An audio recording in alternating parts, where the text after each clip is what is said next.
Hello, everyone. This is Ed Brenegar, and I'm glad you're with us today. I want to introduce you to a fellow that I've just gotten to know a little bit, named Johann Botha. Is that correctly pronounced, Johann? I like it. Let's just put it that way. I don't know what the right way would be, but it sounded all good to me. Very good. Johann lives in Namibia, and I want him to say a little bit about what that is. But here we are on this this podcast of the Eddy Network, and our purpose here is to talk to people around the world about what's happening in their lives, and also, in particular, what's going on in their local communities, so that we can learn how to better care for our own local communities. So it's a global conversation about local leadership, and I think this is going to be interesting. So if you have someone that you think I should be interviewing, let me know. Send it to ed@edbrenegar.com, and we'll have a conversation about this, because I'm interested in interviewing people who I don't know, but you may know. And so if you would introduce me to them, that would be fantastic. And we'll have an introductory conversation. Then if an interview seems like the best way to go, then we'll do that. So thank you for being here. Share it with your friends, subscribe, and click that notification button, and we'll have a chance every week to talk with people around the world that I think are making a difference that matters in some way, and we're going to find that out. So thanks for being here. Thank you, Johann, for being here. And I would like you to tell us a little about who you are, excuse me, and what your interests are, and what you're doing now, and just kind of give us a little biographic sketch of who you are and what your life is like these days. Okay. Yeah, thanks, first of all, for having me. I find these conversations, let's start since you talked about identity. I think I'm quite an average Joe. As you would have said, Johann is also a common name where I come from. So this average cup of Joe has always been a theme for me, and I like the fact that part of the mission, or part of my interest, is actually just to awaken people's, including my own, creative participation in life. So the fact that we can have a conversation here is just right up my alley, and just to say that we all are part of this globe, and we could just make it a little bit more creative in our participation. And that's would be the rough end of it.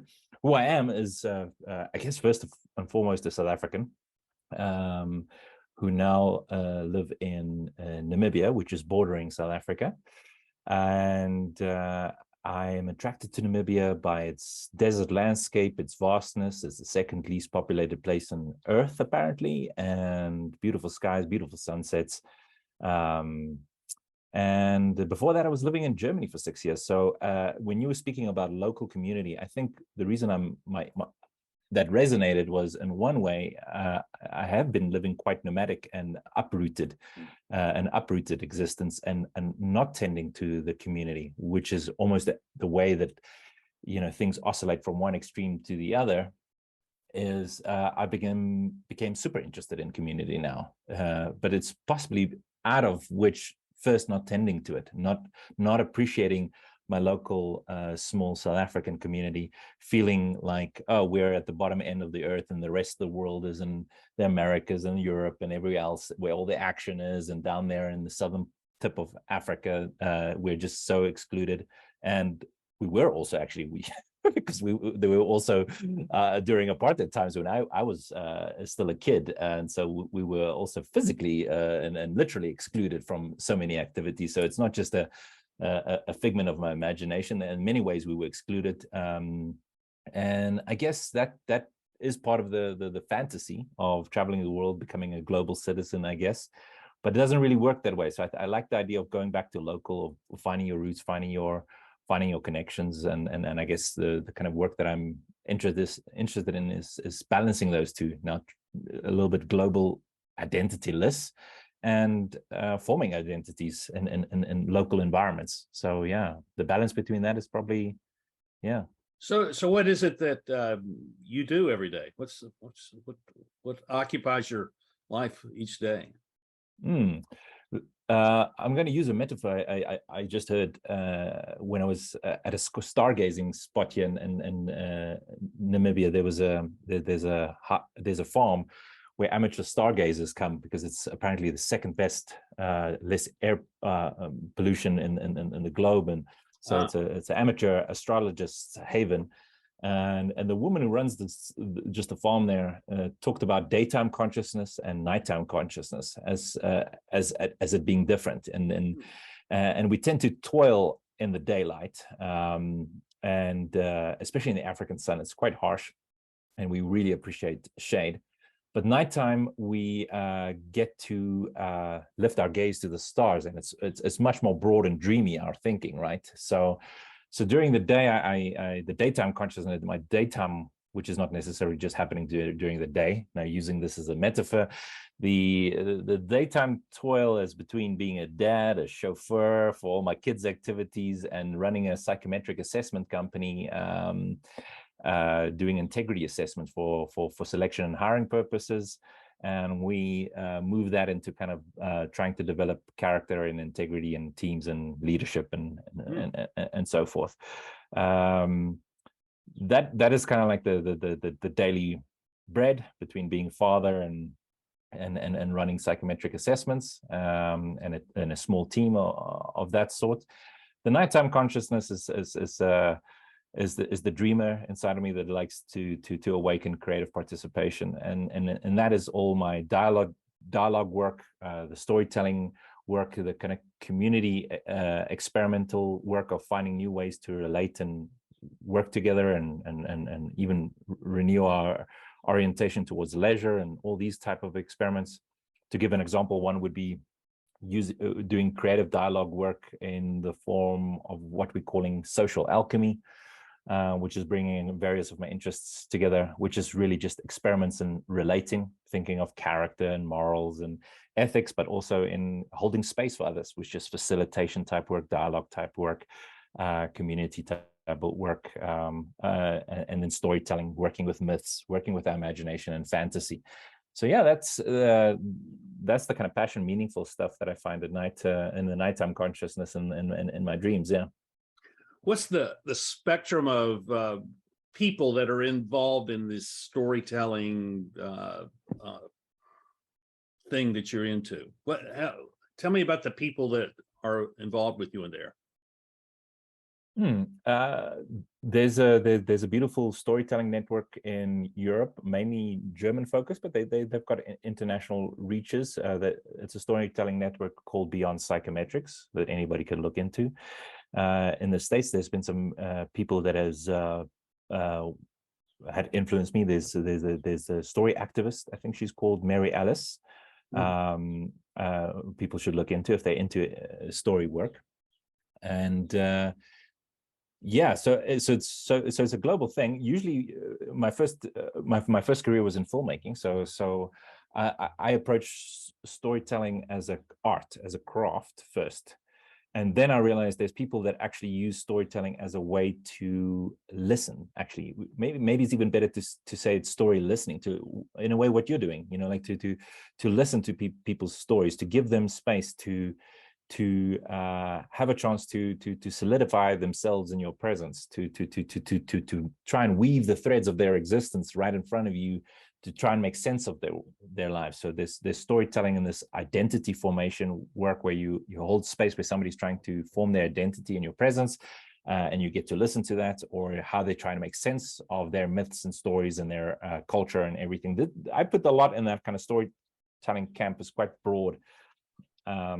Yeah, and the people that in it goes from branding, who's just trying to sell you their identity, their brand, and their kind of things, to leadership influence, to entertainment, to fantasies that console us from where we came from. So it's pretty vast. I guess we won't have to pick an area, so you can imagine who you can meet in the storytelling world. So it sounds like you have been through a series of changes in your life. You've gone through some transitions that have led you to this point. Can you describe some of those transitions? Because I think this is something that we all go through. We go through transitions. Some of us embrace the transitions of life, and other people kind of resist that. And but it sounds like the things that you've done, I mean, you've started at one place and you've ended up in another place, and these things have if I'm right, we can characterize it as these were things that were of interest to you, that you embraced and you became involved in, and out of that you changed and you became a different person, and now you're at this stage of life now, living in Namibia, doing psychometric work and storytelling work, and being a father, husband, and that sort of thing. So say a little bit about how you have gone through this transition to get to this point.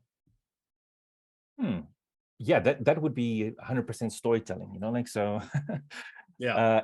And the nice thing about that is to keep in mind that you could tell it many ways, and it's maybe even useful for people to tell it different ways, you know, like, so to tell their story, because what we usually do is when we tell our story to people is we keep telling it the same way. So in the storytelling work, you would maybe actually ask people to change their perspective on their own story if they wanted to get some kind of insight, you know, because there's always more perspectives on your own life that you lived, but we usually don't reflect on that. So we will just tell the same story over and over again from the same point of view.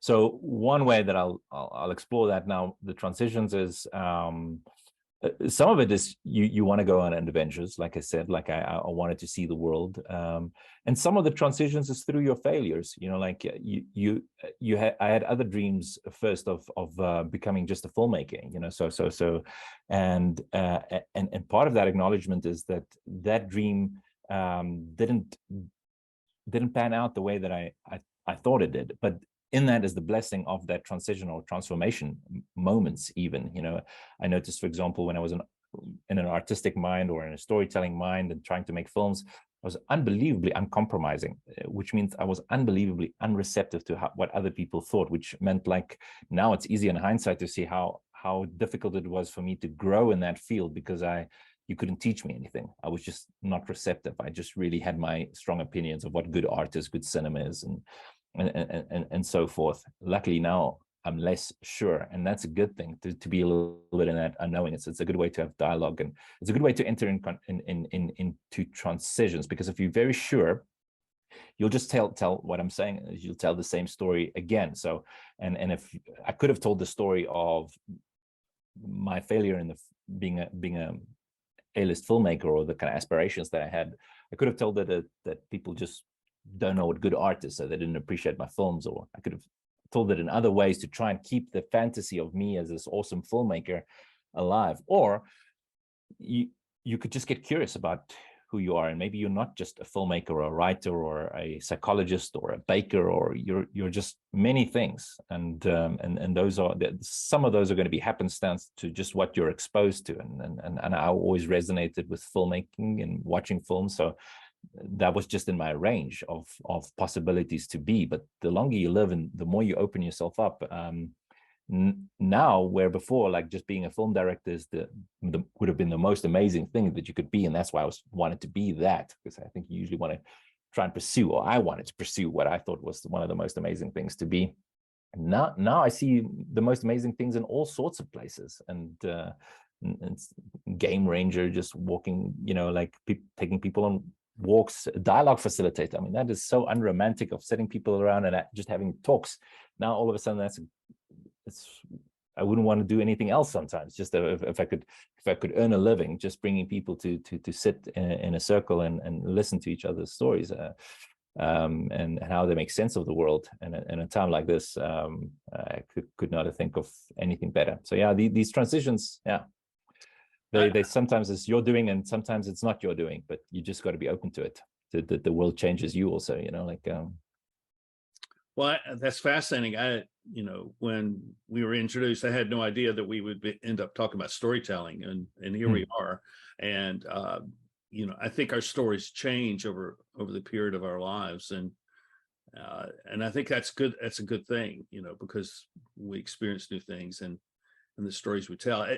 I was having this conversation the other day with a person, and we were talking about these transitions we go through, and how those stories are changing because some of the things that we have been carrying with us, we have discarded, things that we felt like were really true to us, and we reach some point and we cross that threshold, and all of a sudden we're kind of discarding some of the baggage that we've been carrying, so we're lighter and we're able to embrace the new and embrace the next person and the next story in a way that puts us in a better position than we would have been if we were trying to hold together all these stories and all this stuff that we have had with us all of our lives, and that we're constantly in kind of a stage of transformation and a renewal into being the next new person who's the same person, but also new in some very real ways. Yeah. So no, it's nice.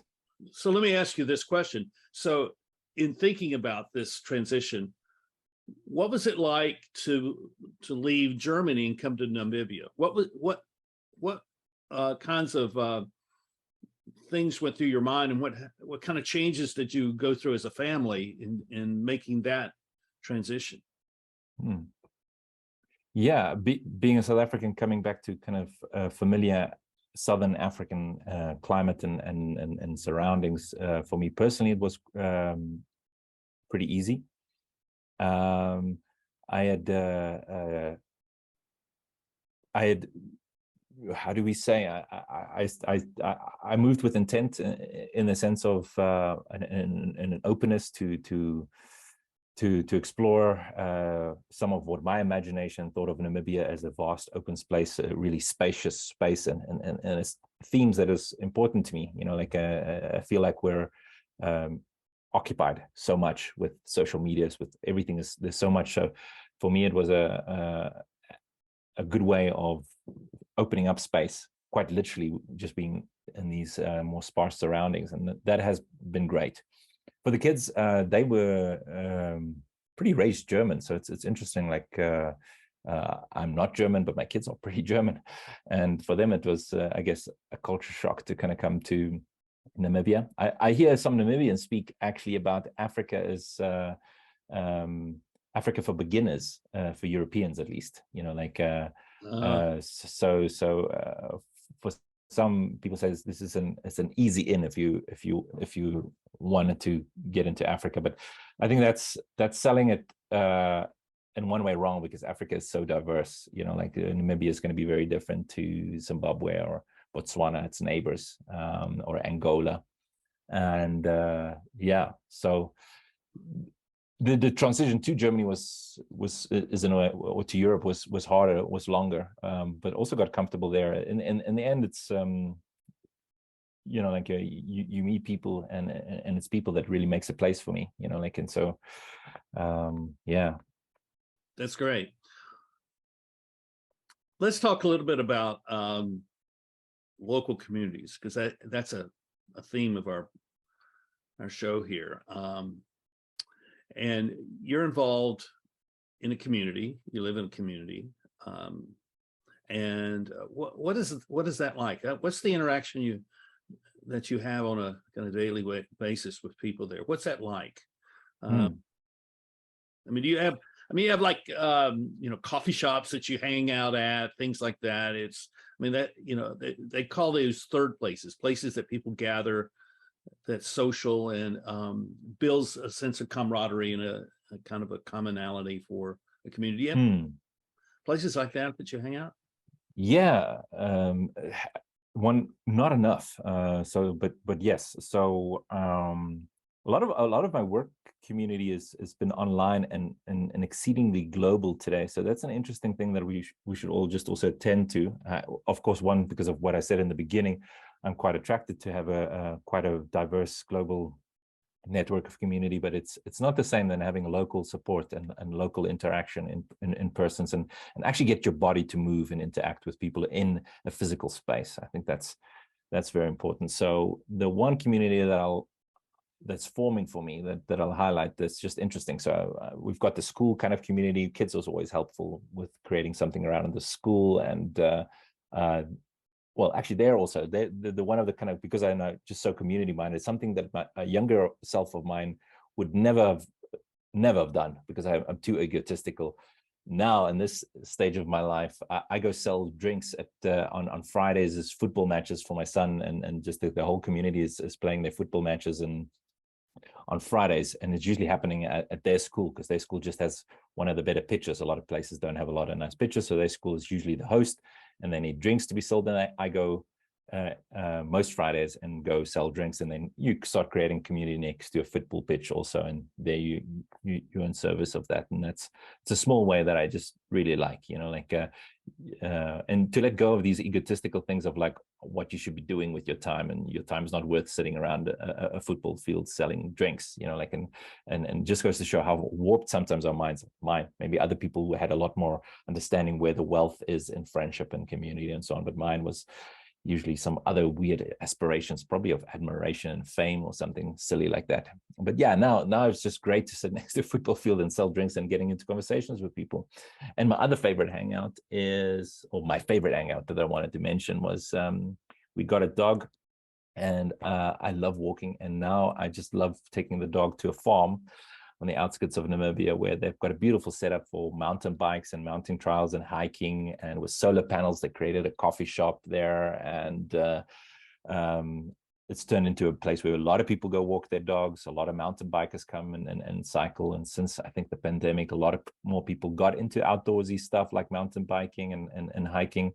So there's a whole community of dog lovers, people, dog owners and mountain bikers and hikers that converge on this kind of farm space. And it happens also to have a little drinking hole and even internet, so that I now even take my dog in business hours to go work there, and we just hang out, and it's beautiful. It's savanna hill, dry savanna land, because Namibia is a dry country. So for most of the year, it's very dry and grassy, and but it's beautiful. Blue skies, kind of thorn type trees, and brown grass and a lot of sand, and that's a daily place for me to hang out, and now knowing people and waving hello to them. And so this dog mountain bike community has been a big one for me now. So community is very much connected to nature and being in nature, and that's where people meet each other. What kind of restrictions did you have during the COVID pandemic? What was going on there? There I was actually mainly in Europe, in Germany. It feels like a lifetime ago now. So I don't know what the restrictions were like here in Namibia. I can imagine less, because people, even when we came here just after COVID is when we came, although the main kind of lockdown periods ended, we came here, and I already had the sense that people were not as strict enforcing the rules here as was in Germany, and it's just more sparse. So there's just a little bit more space for people not in each other's faces, and it's not like living in a big city in a metropole where it probably got real hairy and so on. Yeah. Social distancing is a way of life. Yeah, it is quite distant already there. Yeah. So yeah. Yeah. So yeah, that's true. So what's the city that you live in? Windhoek. Windhoek means wind corner, like it's a windy corner. And true to the name, it actually does get quite windy here at some months. I haven't actually figured out exactly when this windy season is, but yeah, I've already had some quite windy spells. Yeah. So do people who are out in the country come there for, say, shopping or for other needs, the medical needs or things like that? Is it kind of I think they call it a market center? I think that's what they call it in yeah, it's a capital, the capital city, and there's a couple of other biggish towns, Swakopmund, which has got quite a strong German heritage and influence still on the city, and Walvis, which is a port and shipping port, kind of like a harbor and so forth. All on smaller scale. Nothing is on big scale here. So I don't know. Is it 2.6 million people? Oh, actually, I'm not very good with the kind of like the stat. I'm not the still stats accommodating guy. yourself to living there. Yeah. I'm curious about the things that people, the things that you perceive are the kind of the driving needs of local communities throughout the country. Maybe different. It may be different than where you were living, but say little villages and tribal areas out in the country. What you have a sense of what kind of issues are kind of driving their need for development or people to be involved within that sort of thing? Yeah, I mean, and even just compared to South Africa, Namibia is clearly a lot less wealthy, and not they have some good natural resources, diamond and so on, for example, but they've been mainly living off tourism, actually, and that took a big knock. So it has been hard times, and there's drought, and living in a dry country, like there's some areas that is got in the north that is quite green, but for most of it is, you've got the oldest desert in the world is the Namib Desert, and it's there's a lot of poverty, so when again, coming from Europe and so on. So when I got here, and you want to be a little bit more local, and it is sobering you up when social media is trying to get your attention for the Queen's death or all this and that, but then just getting out of your doorstep and just seeing the kind of poverty and just the kind of real issues that they are also facing, which makes some of the other things almost like, it sobers me up in the sense of that one wishes one would think more local, so that to act in areas where you're at. I think at the moment, because we're so connected globally, we are trying to capture people's attention all the time, and I think people are so tired. We're burning ourselves out by all the crises we have everywhere. So much so that we're not even dealing with the crisis, like the things that we could deal with just at our doorstep. Not that I think that in Namibia is easy. I mean, the level of poverty and need for education and this is complex issues to solve. But I mean, there might be little small things that we could do, to make a difference. I've been involved with working with Africans for about 3 years now, and one of the things that I find is a recurring conversation is the need for the development of African leadership, and I'm curious as to what you think about what I've heard is that 70% of Africa is under the age of 30, and that they become a leadership core for the planet in the future. Do you have a sense about Namibia, where you live, and the people there, that maybe it's not that they have a vision for the globe, but they have a vision for what their life should be like in the future, and how they might work together to achieve that? Is that something you see happening there? It's a good question, but I think I'm only here since January, so it's not even a full year. Sure. I would make many assumptions just based from the small amount that I'm seeing, which is probably not indicative of what's actually going on in Namibia. It is young, but so from what I do experience in general, I always have a pro-Africa bias. So I just see young people who's unbelievably clever, who are willing to be entrepreneurial, who don't have a lot but can make a lot with a very little. So I see a lot of potential, be it for leadership, but also just for to take care of themselves in a way. That's what I see. I see that capability is there. I think it's just that we're all way more entangled globally, like that it's not so easy just to let's just say, like, I don't like a view of victimizing Africans. I think they're very capable. I think so. I like what you're saying there, that totally they could very well be leaders of tomorrow, being young and definitely willing. So that would be. Well, that's where your thinking about storytelling, I think, really has a place in this, because if I'm just suggesting a kind of a scenario that we're living in, and I think you've kind of suggested it, is that we're enveloped by a global kind of context, and so we end up taking our our cues from that global context. When if we were to take our cues about how we are to live from our local community, then our lives could be quite more different. And I think that's where the stories come in, being able to tell stories to one another. This is because what those stories are doing is basically communicating, this is what I value and this is how I live out my values, and these are things that are important. And by sharing that with you, and I think this is maybe what you're suggesting, by sharing that with you, I'm asking you to share your story with me so that we may find some way of having a shared experience together. Yeah, exactly. So like I think just even in dialogue work or like the area that I'm most interested in is creating somehow space for people. We're unbelievably occupied, like I said before, and creating space means like space for us to talk about what is working on us. And stories would be a result of a little bit of that sense making, right? So, and some of it needs a little bit of space because the way that we make sense of things might not always be correct. That's why stories and illusions and fantasies and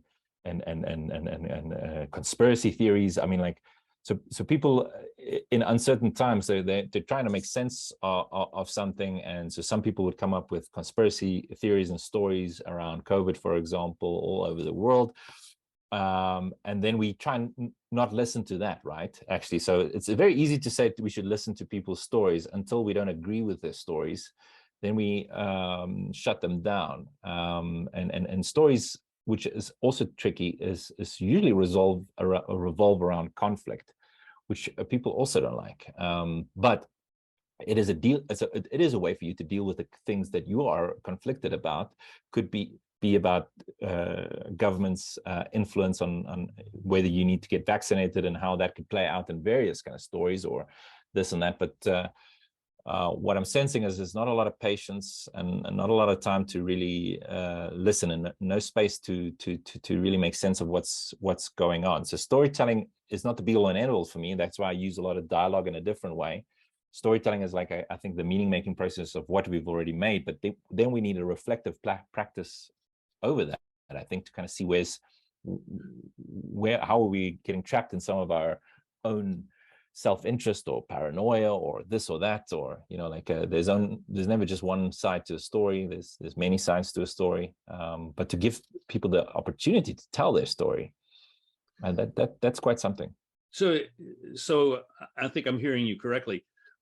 A major part of storytelling is the story listening, and that's something you said earlier on, and I really like that. And I'd like to kind of end our conversation today focused on how we listen to other people.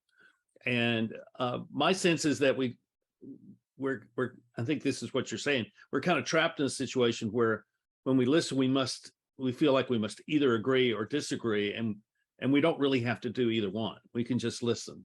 Is that kind of what you're saying? Yeah, I think one art, I mean, there's never like one way to interpret this, but one way that I currently find useful to think about it is there's a little, almost like a mantra that I work with myself is being space for the world. Now, being space for the world is kind of interesting because most of the time, even when I was trying to be a storyteller, it's like I was trying to occupy space in the world. So I'm trying to solidify when I'm telling my story. If I'm the one, not the listener, if I'm telling my story, I'm trying to be somebody, and usually somebody great or whatever. Like, and I'm trying to occupy some kind of space in the world. What I'm also not saying is the world's very occupied at the moment. So the recurring thing because there's not a lot of people that's trying to be space for the world. There's a lot of people trying to occupy space in the world. But what we do when we listen to stories, and even think of when you go to the cinema, the lights go down, and in a way, when the lights go down, you are the darkness, you are the emptiness, you are because all the major stuff that what's happening in that film is actually not happening on the screen. It's happening in you. Everything that you love. Oh, I love that film. It wasn't happening on the screen. Everything what you also love about it is what it made you feel, the fear, the everything that you went through, and you are actually space for the things that's happening on the screen, but you also space for it, like, and that's what I mean when I'm saying being space for the world. So if you're listening to somebody's story, like, there's a way where you could listen, of course, where you just want to counter them and push your story, this is who I am, and why I am disagrees with you, and that's not, of course, not listening. That's just like two stories competing. There's a time for that. Maybe that we call that argument, and sometimes we need to have ideas and things to argue out. I'm not saying none of that, but it's not the same as really giving somebody space. And that's, I think, a capacity. That's capacity building. Capacity is what you can hold. And I think the best way to think of the capacity building is not even trying to hold, but to really be space. So not even being a container, because otherwise people will throw you your stories and their problems and everything. And if you're going to just think of yourself as a container, you're just going to at some point say, no, I can't hold so much. I can't listen so much because now I'm so full. I like so full, and it's all this terrible stories, and I have to hold on to that. You don't. I think that's why I'm using the kind of metaphor of like being space. It's just, it can move through you. You don't have to hold on to it, but to allow that to be spoken, to allow somebody to be seen, because but when they are solidifying themselves in telling it. And I think I wouldn't be honest if I also don't want to be heard or seen. I'm the one being privileged here, so I'm the one where you're holding space and you're being space. I'm the one where now get to reflect and tell my story and solidify myself for a bit. But I think overall, what I love to see more in myself and just more out there is that capacity to listen and being space for the world. Well, it's a great message for us, and I think the more we can have conversations with people, have chats, we can tell stories to one another, the more likely it is we'll find that there's more that we share in common than that cause us to be different from one another. And that's been true in my experience wherever I've traveled. And the challenge is how to overcome all those other obstacles that stand in our way. They stand in the way in communities being unified for a common purpose, stands in the way of nations, it stands in the way of the global world, of becoming unified around certain things which cause for healthiness and betterment in the lives of people. And I think by emphasizing the stories that we have, and emphasizing creating that space for people to be able and free to tell their story in a respectful, dignified way, it ultimately ends up creating trust in communities. And I think that's an important benefit that comes from what you're doing and what you're committed to. So yeah, I'm grateful for you being with us today. If people would like to contact you, maybe do some psychometric work with you, how do they find you? What would be their best way for them to find you? I guess maybe LinkedIn is just a one port of call. I don't have many. I don't attend to too much websites and this and that. Like I said, I think I'm attending to most of the nighttime consciousness, to the not visible work, to out there. I work small, very small, and I doubt people would want to work on psychometric business. There would be rather people in America that locally or wherever you are to work with there. But yeah, maybe finding me on LinkedIn is well, is and if you have a story to share with Johann, go to LinkedIn and find Johann Botha there and share your story. I think the main thing though is not to, because you give me a chance to solidify myself, right? But I think we don't want to turn anybody into any kind of idols, like, and you least of all want it to happen to yourself, like I think we want it because we want people to admire us and so on, and the next thing we know, we've turned ourselves into some kind of statue or something like and I think that would be wrong. I think people are storytellers, and there's people like me everywhere, like it's not to downgrade me, it's just that it really is there, and so don't think I've got the answers. I think you've got the answers. We just got to practice it and like and question together and live together. So they don't really have to look for me. This goes to our conversation that we had last week Yeah. where if I remember correctly, you said that you don't want to build a community around you. You want to be Yeah. a part of basically a part of a community. And I thought that was really Yeah. brilliant. You know, I just wanted to affirm that. I wanted to say that Yeah. to you today, and it just came back to my mind to say that. I think, you know, we don't want to be anyone's guru, I guess is the way to put it.